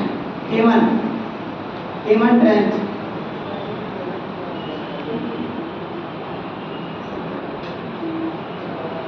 ठीक है। कटक के लिए अटलांटिक महासागर के कटक, अटलांटिक महासागर के कटक,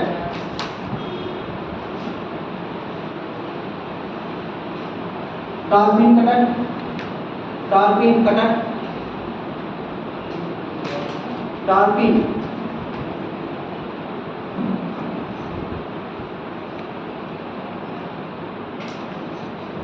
टेलीग्राफिक कटक, टेलीग्राफिक, टेलीग्राफिक कटक,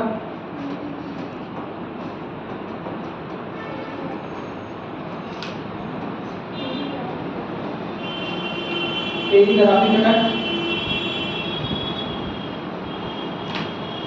चैलेंजर कटक, चैलेंजर कटक, चैलेंजर कटक, ठीक है। इसके बाद देखिए आपका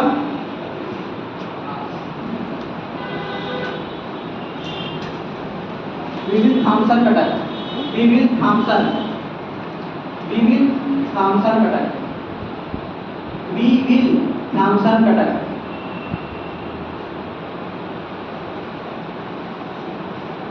ठीक है। ये आपके पूछा गया है एक दो बार, अटलांटिक महासागर पूछा गया है, लेकिन इसमें भी ध्यान रखना है आपको, ये आपके लिए एक होमवर्क है। इसमें क्या करना है आपको, इसमें कौन सा उत्तरी अटलांटिक महासागर में है और कौन सा दक्षिण, ये करके लाना है, ठीक है। और मैंने बताया है 4, हवा द्वारा, और आपका हिमानी द्वारा, नदी द्वारा, और सागर के जल द्वारा, चारों द्वारा जो शक्तियाँ बनती हैं, विक्षेप और उसका अपर्दन, क्या करना है, इसको एक शॉर्ट नोट्स में बना कर लाना है, ठीक है। और जो शब्दावली समझ में नहीं आएगी वो आप मुझे बताएंगे, ठीक है, वहाँ फिर आपको बताया जाएगा, ठीक है। अब देखिए हिंद महासागर में,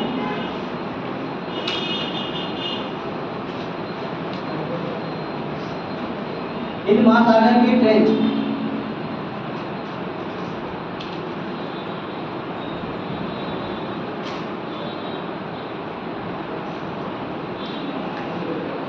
सुंडा या जावा ट्रेंच, सुंडा या जावा ट्रेंच, सुंडा या जावा ट्रेंच, ये हिंद महासागर में है।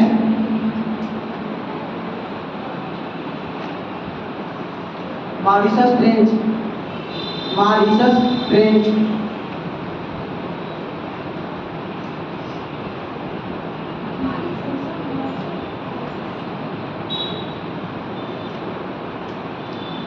ओक ट्रेंच, ओक, हाँ Oak Trench,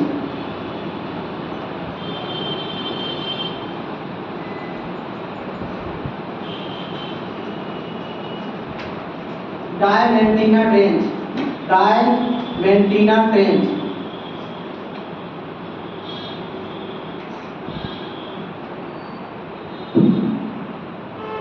Diamantina trench.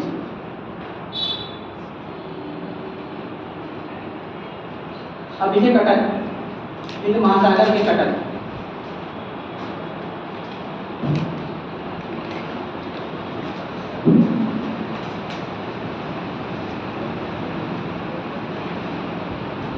Carlsberg Cuttack, ये पूछा गया है कार्लसबर्ग कटक कहाँ पाया जाता है, तो कहाँ पाया जाता है कार्लसबर्ग?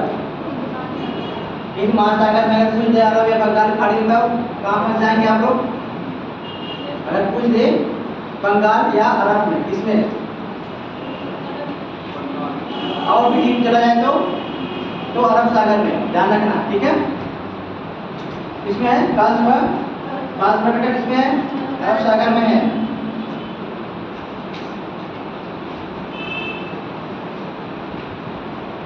एम्स्टर्डम सेंट पॉल कटक, एम्स्टर्डम सेंट पॉल कटक, एम्स्टर्डम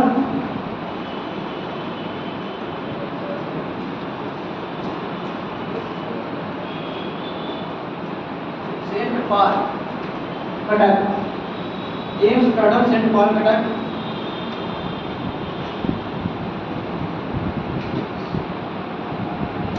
मेडागास्कर कटक, मेडागास्कर,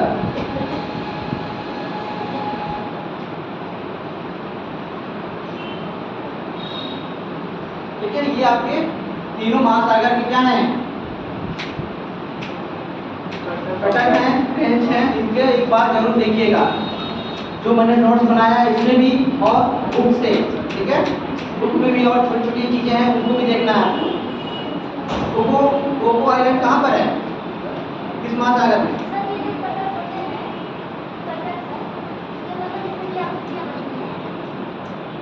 कटक क्या होता है?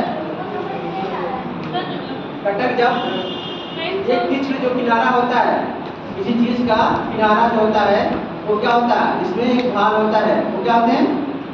कटक होते हैं। और वो पठार, पठार क्या होता है? जो मैदान से थोड़ा सा ऊपर हो और वो समतल हो, ठीक है, वो पठार होते हैं, ठीक है। और ट्रेंच और गढ़ क्या होता है? ये वही है जो खाई है, ठीक है, वो हो गया। इसके बाद आओ, एक बार इसको और भी आप पढ़ के आइए और उस शब्दावली को क्या करना है, लिख कर लाइए। जो जो शब्दावली आपको समझ में नहीं आ रही है उसको क्या करना है, आपको लिख कर लाइए। उसके बाद यहाँ पर हम लोग उसको कर लेंगे, ठीक है, एक एक करके। असल में क्या हो गया आपका? जितने भी आइलैंड हैं हिंद महासागर के, जितने भी क्या है आइलैंड, उसको भी आप लोग लिखिए एक बार। आप कहें तो लिखवा देंगे हम, हिंद महासागर के आइलैंड लिखवा दें, तो आप लोग उसको क्या करना है, लिख कर लाना, उसको मैप में देखना है, ठीक है। इसके बाद हम लोग देखेंगे महासागर का तापमान, महासागरीय क्षेत्र का तापमान। तो महासागर का तापमान, तापमान किस पर डिपेंड करता है? टेम्परेचर किस पर डिपेंड करता है? ठीक है। या तो वो क्या करता है, उसकी ऊंचाई, तो क्षेत्र क्या है, ऊंचाई कितनी है, या तो वो क्षेत्र किस अक्षांश पर स्थित है, टेम्परेचर कहाँ प्रभाव पड़ेगा, या तो वो अक्षांश से दिखेगा या उसकी ऊंचाई। अगर ऊंचाई अधिक है तो कम होगा, अगर वो उच्च अक्षांश पर है तो कोई देश या कोई एरिया अगर उच्च अक्षांश पर है तो उसका टेम्परेचर कैसा होगा? कम होगा। जैसे हम 0 डिग्री क्या है, भूमध्य रेखा है, भूमध्य रेखा पर टेम्परेचर क्या होता है? अधिक होता है। लेकिन कंपेयर किया जाएगा अगर क्या मकर रेखा को लेकर 23 डिग्री को लेकर अगर विषुवत रेखा को, तो लेकिन विषुवत रेखा पर टेम्परेचर क्या उनकी कंपेयर में कम रहेगा। इसका क्या रीजन है? इसका रीजन ये है क्योंकि यहाँ पर धूप होती है, धूप होने के बाद क्या होता है? वाष्पीकरण होता है। फिर वो क्या करती हैं? दोपहर के बाद वहाँ पर ठंडोर वर्षा होती है। और यहाँ पर क्या होता है? बादल क्या उस क्षेत्र में बादल पाए जाते हैं जो सूर्य की किरणों को क्या करते हैं? आने से रोकते हैं। ठीक है, तो ये रीजन है। इस रीजन की वजह से इस रीजन में अगर कर्क और मकर रेखा का देखा जाए तो उसके रीजन में क्या है? ये यहाँ पर की कंपेयर में कम है। ठीक है, ऐसा में इसके बाद हमने कहा था कि जब भी हम महासागर के ऊपरी क्षेत्र पर क्या तल पर महासागर के सरफेस पर उस पर तो क्या उस पर टेम्परेचर क्या होगा? ज़्यादा होगा। जब उसकी हम गहराई में जाएंगे तो टेम्परेचर क्या होगा? कम होता जाएगा। तो ये टेम्परेचर महासागर में टेम्परेचर कितनी तरह डिफरेंस हो रहा है? जो महासागरीय क्षेत्र है विषुवत रेखा क्या हुआ? महासागर की बात है। ठीक है, क्या है? जलीय क्षेत्र की बात। जब ऊपर वाले में क्या होगा? वो ज़्यादा होगा, फिर उसके नीचे जाएगा वो कम होगा। फिर जब ये हम भूमध्य रेखा से ध्रुवों की तरफ जाएंगे तो क्या होगा? टेम्परेचर कम होता जाएगा। ठीक है, इधर से भी कम होता जाएगा। 0 डिग्री पर आपका कुछ टेम्परेचर 20 डिग्री, 0 डिग्री पर 20 डिग्री होगा। फिर उसके पर और भी कम होता जाएगा और भी इस तरह धीरे धीरे लास्ट में क्या होगा? माइनस में आ जाएगा। ध्रुवों पर ध्रुवों में क्या होगा? माइनस होगा। वहाँ पर क्या होगी? जल आपको इसमें कन्वर्ट हो जाएगा, ठोस में हो जाएगा, बर्फ में हो जाएगा ना। ध्रुव पे क्या होगा? जल, वहाँ बर्फ हो जाएगा, इसलिए वहाँ पर क्या होगा? वो माइनस में चला जाएगा। तो ये टेम्परेचर है क्या? मतलब सागर का विभिन्न क्षेत्रों में अलग अलग। ठीक है, इनको प्रभावित करने वाले कारक हैं। इनको प्रभावित करने वाले कारक कौन कौन से होते हैं? वर्षा। जिस रीजन में ज्यादा वर्षा होगी तो वहाँ टेम्परेचर क्या होगा? ठीक है, ये होगा। और हवाएं क्या करेंगी? वो भी कुछ इधर करेंगी। और उसके बाद और क्या हो सकता है? नदी का जल भी, नदी अगर प्रभावित हो रही तो वहाँ भी होगा। और सेम यही कंडीशन उसकी लवणता सैलिनिटी पर भी प्रभाव पड़ेगा। सागरों का लवणता जो है वो क्या होता है? जहाँ पर टेम्परेचर अधिक होगा वहाँ पर क्या होगी? लवणता ज़्यादा होगी। लवणता जैसे होता है वो हमेशा वर्षा के क्या होता है और टेम्परेचर के क्या होता है? अपोजिट होता है। जहाँ टेम्परेचर अधिक होगा वहाँ लवणता क्या होगी? ज़्यादा होगी। अपोजिट का मतलब नहीं, लवणता जहाँ टेम्परेचर अधिक होगा वहाँ पर उसका जल का वाष्पीकरण अधिक होगा तो लवणता वहाँ पर ज़्यादा होगी। ठीक है, और जहाँ पर वर्षा की मात्रा अधिक होगी उस क्षेत्र में लवणता क्या होगी? कम होगी। और जहाँ पर जिस सागरीय क्षेत्र में नदियाँ प्रवाहित हो रही हैं, नदियाँ आकर गिर रही हैं, तो वहाँ पर क्या होगा? लवणता क्या होगी? औरों के कंपेयर वहाँ पर कम होगी। और ये भी देखा जाएगा, एक खुले सागर, एक बंद सागर और एक अर्धखुला सागर। इनमें भी क्या होगा? लवणता क्या होगी? डिफरेंस होगी। खुले सागर में क्या होगा? कम होगा। बंद सागर में ज़्यादा होगा। लेकिन डिपेंड ये करता है कि उस सागर जो बंद सागर है वो किस क्षेत्र में है। अगर वो बंद सागर आपका ध्रुवीय क्षेत्र में तो ठीक है, ये ध्यान रखना है कि कोई बंद सागर है तो आप मुझ पे नहीं कह देना कि हाँ इसमें लवणता ज़्यादा होगी। ये भी देखना है कि वो किस रीजन में है, वो किस अक्षांश पर है। ठीक है, तो ये डिपेंड करता है। जैसे हमारा कैस्पियन सागर क्या है? बंद है ना, लेकिन फिर भी इसमें नदियाँ गिरती हैं जो क्या मीठे जल के स्रोत होते हैं। तो उसकी लवणता क्या करते हैं लोग? कम करते हैं। अब जैसे भूमध्य सागर हो गया, भूमध्य सागर जो होगा आधा थोड़ा सा खुला हुआ भाग है जो अटलांटिक महासागर से टच है, वो इसमें भी क्या होगा लौटता उसके कंपेयर में, कैस्पियन सागर कंपेयर में थोड़ा सा होगी। इसके बाद एजियन सागर क्योंकि वो करेक्ट है, ठीक है। इसके बाद आपके जो उसका मतलब भूमध्य सागर का जो छोटे छोटे सागर हैं कौन कौन से होंगे, जैसे एड्रियाटिक सागर हो गया, एजियन सागर हो गया, ठीक है, ये भी इससे कनेक्टेड है, इनकी भी क्या होगी लौटता उसके कंपेयर में थोड़ी सी कम और ज़्यादा होगी। इसके बाद अब ये भी देखना है हमें कि ये महासागरों में लवणता आई कहाँ से, ये सेकेंडरी आई कहाँ से। अगर कोई पूछे आपसे ये महासागर में ये जो नमकीन है जो खारा है ये कैसे हुआ, तो कैसे बताएंगे आप लोग? हाँ जी, कोई बताए? हाँ, बिजली की गति से बोली खड़े होंगे।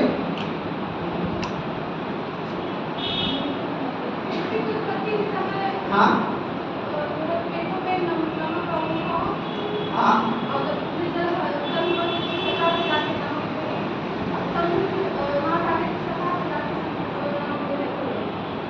ठीक है। हाँ, उन्होंने बताया कि जब पृथ्वी की उत्पत्ति हुई उसके बाद जो वर्षा हुई, तो वर्षा के द्वारा नदियों के द्वारा जो भी जल होता है उस चट्टानों से होकर गुजरा, ठीक है, और अपने साथ क्या हुआ लवणता लेकर चली और महासागरों में क्या हुई वहाँ पर डिपोजिट कर दिया, जिससे उसकी लवणता बढ़ गई। ये एक रीजन हुआ। दूसरा रीजन क्या है, नदियाँ भी अभी भी नदियाँ क्या करती हैं चट्टानों से होकर गुजरती हैं और अपने साथ लवणता लेकर जाती हैं और हल्की फुल्की उसमें क्या भी मिनरल्स जो है डंप करती हैं, मिक्स करती हैं। और जो भी है जब उत्पत्ति के समय जो तटीय क्षेत्र हैं अभी भी सागर के तटीय क्षेत्र जो हैं अभी भी लहरें क्या करती हैं उनसे टकराती रहती हैं और जो उसमें से लवणता रहती है उससे क्या खुलकर वो इसमें मिलता रहता है। और शुरुआती दौर में क्या था सागर के तल में जो लवणता थी वो भी क्या थी इसमें इससे मिली, इसके कारण इतने सारे इसमें लवणता आ गई, ठीक है। तो लवणता कोई पूछे सागरों में लवणता कहाँ से आई तो आप लोग बता सकते हैं। तो ये हुआ जमीन टेम्परेचर जहाँ पर अधिक है वहाँ पर लवणता क्या है अधिक है, जहाँ वर्षा अधिक है वहाँ पर लवणता कम है। किसने कहा अधिक है, ठीक है। जहाँ वर्षा अधिक है वहाँ लवणता कम है, जहाँ नदियाँ का मुहाना है गिरता है वहाँ पर लवणता कम है। लवणता भी क्या होती है अक्षांश के अकॉर्डिंग वो भी क्या है डिफरेंट होती है, ठीक है। जैसे भूमध्य रेखा पर लवणता क्या होगी होगी, लेकिन क्या होगा वो मकर रेखा और कर्क रेखा से कम होगी, लेकिन कम ज़्यादा नहीं होगी, लेकिन मकर और कर्क रेखा क्योंकि यहाँ पर वाष्पीकरण होता है, वाष्पीकरण भी होता है, बरसात भी होती है और बादल भी छाए रहते हैं, ठीक है। तो ये चीज़ें हो गई। इसके बाद लेकिन कर्क और मकर रेखा में क्या होता है आकाश स्वच्छ रहता है, आकाश क्या रहता है स्वच्छ रहता है, साफ सुथरा रहता है और टेम्परेचर क्या होता है हाई होता है, जिससे वाष्पीकरण की दर क्या होती है बढ़ जाती है। जब वाष्पीकरण की दर बढ़ जाती है, जब अगर हम किसी गिलास में नमक घोलते हैं और उसे गर्म करते हैं तेज टेम्परेचर पर तो उसका जल क्या होता है निकलता रहता है और जब वो आधा गिलास आता है फिर उसको हम टेस्ट करते हैं तो पूरे गिलास के टेस्ट या आधे गिलास के टेस्ट में कितना अंतर रहेगा, अंतर कुछ रहेगा उसमें, इसमें ज़्यादा लवणता हो गया आधे गिलास में फुल वाले के कंपेयर में, ठीक है। तो जैसे भी ज़्यादा टेम्परेचर होता है स्वच्छ आकाश तो वाष्पीकरण अधिक होता है और लवणता ज़्यादा होती है, लेकिन जैसे ध्रुवों की तरफ हम जाते हैं तो उसमें लवणता क्या होती है कम होती जाती है, क्योंकि वहाँ पर क्या होता है आपके वहाँ पर बर्फ है, वहाँ पर आइस बर्फ है, वहाँ पर महाद्वीपी मतलब आपके ग्लेशियर भी हैं, ठीक है। वो क्या कर रहे हैं हम सब उस लवणता को क्या करते हैं कम कर रहे हैं, ज़्यादा वो इनकी वजह से बर्फ की वजह से। तो टेम्परेचर और लवणता ये दोनों किस पर डिपेंड करता है, किस पर अक्षांश और ऊंचाई पर, ठीक है। ध्यान रखना मैंने बताया एक एक करके, जैसे 0 डिग्री से लेकर हम जाएंगे 90 डिग्री तक तो टेम्परेचर क्या होगा कम होता जाएगा, ठीक है। अगर हम 90 डिग्री से 0 डिग्री आते हैं तो टेम्परेचर बढ़ता है तो लवणता भी ऐसी बढ़ जाएगी, लेकिन हमारा कर्क और मकर रेखा में लवणता क्या होगी, ज़्यादा होगी। ठीक है, हाँ जी, समझ में आया? ये मैंने कहा है आपसे, इसलिए इसका मतलब आपको इस चीज़ को समझ आना चाहिए। और बाकी इसको क्या करना है, एक बार आपको जाकर किताब में देखना है, नहीं समझ में आता है फिर इस पर हम इसको लिखवा देंगे। ठीक है, इसमें लिखवाने वाली कोई ऐसी चीज़ नहीं है। अगर नहीं समझ में आएगा आपको जाइए पढ़िए, नहीं समझ में आता है फिर इसको हम लिखवा देंगे। ठीक है, इसका मैथ भी करना हम लोग को टाइम ज़्यादा हो गया। ठीक है, मैथ में चलिए दक्षिण अमेरिका निकालिए आपको जल्दी से। दक्षिण अमेरिका अभी सब नहीं आया।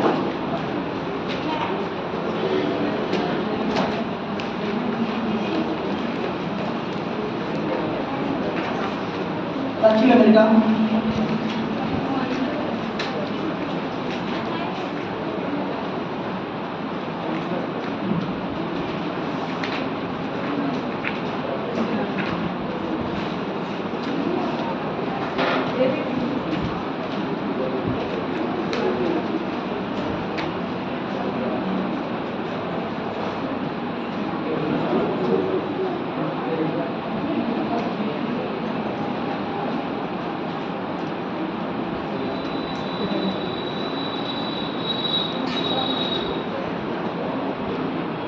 दक्षिण अमेरिका की चीज़ है।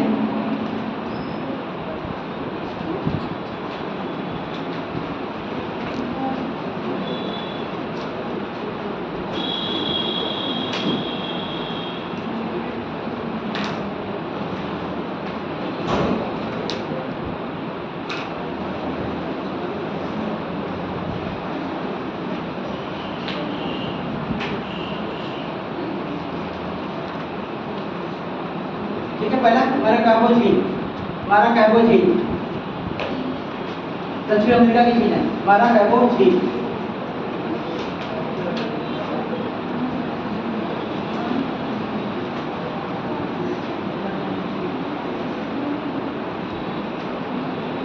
ये वेनेजुएला के उत्तर में स्थित है।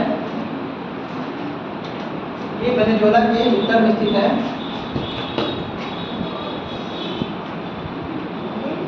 वेनेजुएला के उत्तर में स्थित है।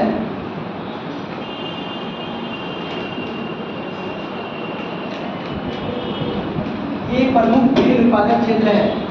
ये एक प्रमुख तेल उत्पादक क्षेत्र है। ये एक प्रमुख तेल उत्पादक क्षेत्र है।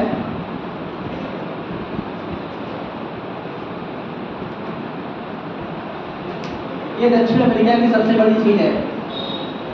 ये दक्षिण अमेरिका की सबसे बड़ी झील है।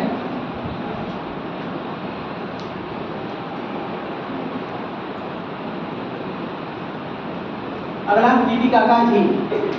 टीटीकाका झील। टीटीकाका झील। हाँ जी। माराकाबो जो झील है, यहाँ सबसे ज़्यादा दुनिया में तेल का उत्पादन होता है। हाँ, तेल का उत्पादन सबसे ज़्यादा होता है। हाँ, वेनेजुएला की, क्योंकि ये ओपेक में शामिल है। ठीक है, ओपेक ऑर्गेनाइजेशन जब पढ़ेंगे आप उसमें ये वेनेजुएला दक्षिण अमेरिका का। टीटीकाका झील ये बोलिविया एवं पेरू के मध्य स्थित है। ये बोलिविया एवं पेरू के मध्य स्थित है। ये बोलिविया एवं पेरू के मध्य स्थित है।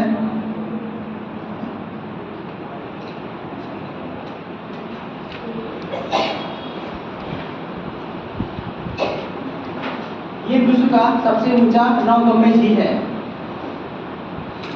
ये विश्व का सबसे ऊंचा नौगम्य झील है जिसमें नाव चलाई जा सकती है।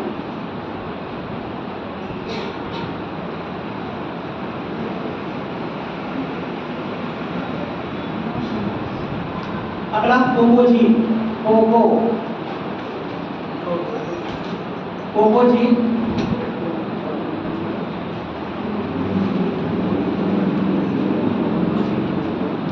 ये बोलिविया में ये बोलिविया में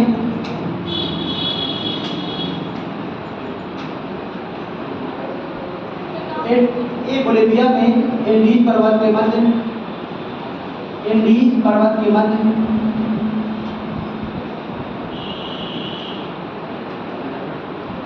एंडीज पर्वत के मध्य उच्च अंतर पर्वतीय पठार पर स्थित है।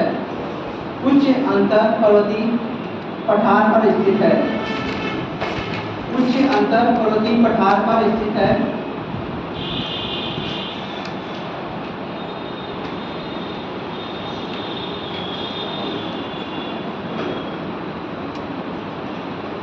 ठीक है, ये जो आपके मेन थे जी। इसके बाद नदियां लिखिए।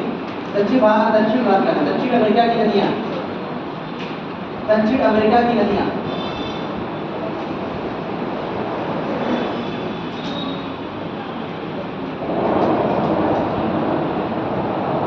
अमेजन नदी घाटी पहला, अमेजन नदी घाटी।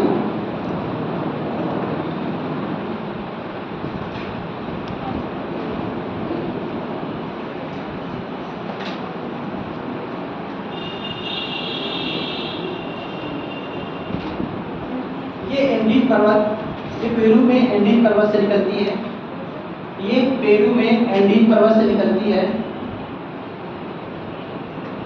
पेरू में एंडीज पर्वत से निकलती है।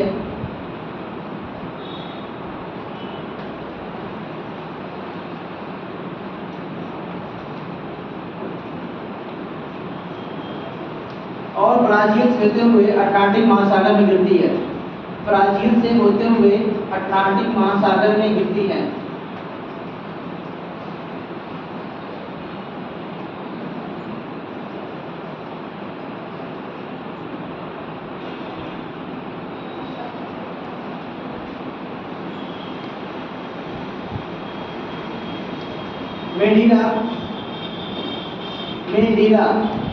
मेडीरा अमेजन की सबसे बड़ी सहायक नदी है। मेडीरा अमेजन की सबसे बड़ी सहायक नदी है।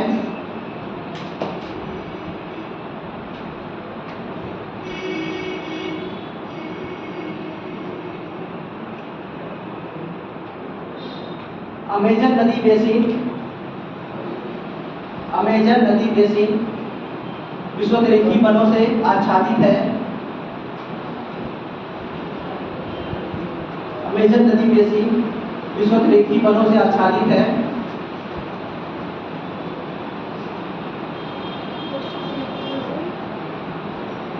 यह आच्छादित है। इसे स्थानीय लोग सेलवास कहते हैं। इसे स्थानीय लोग सेलवास कहते हैं।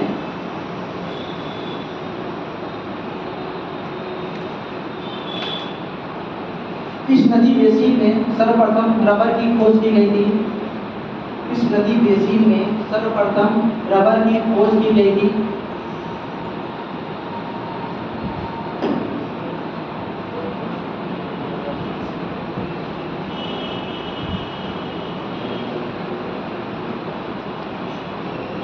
इस नदी बेसिन में यूकास स्थानांतरित कृषि की जाती है। यूकास,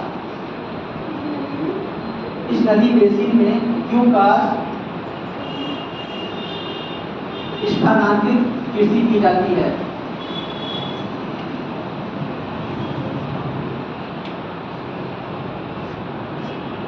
ठीक है सर, आ गए हैं आप लोगों का आपका जो भी राउंड नदियां हैं वो मंडे को होंगी मैपिंग में। ठीक है, और 4 आपको ये उम्र क्या है, हिंद महासागर के जितने द्वीप हैं वो लिखना आप लोगों को। ठीक है, आप भी नोट कर लीजिए, कोई नहीं कहेगा कि नहीं बताया गया।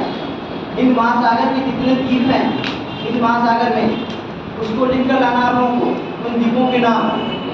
और आपके नदी द्वारा, पवन द्वारा, हिमालय द्वारा और समुद्र की लहरों द्वारा निर्मित शिलाकृतियाँ 60 नोट्स में कौन अपर्दन द्वारा बन रही है, कौन विक्षेप द्वारा बन रही है, ये लिख के लाना। ठीक है, ठीक है, सबको पता है, कोई बहानेबाजी नहीं चलेगी। मंडे को एक करके देखा जाएगा कब।